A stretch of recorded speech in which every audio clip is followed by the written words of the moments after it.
തന്നെയുള്ള പെണ്ണല്ലേ? വയറ്റിൽ തന്നെയുള്ള പെണ്ണല്ലേ?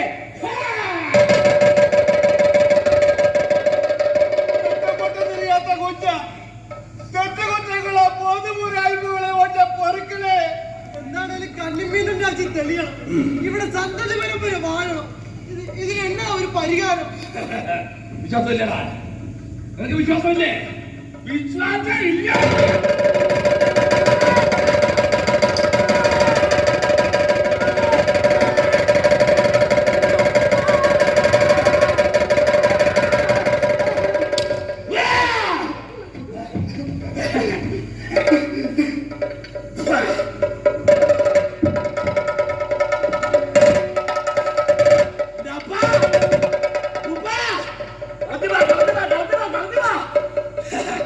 ഞാൻ അവിടെ പോകുന്നു.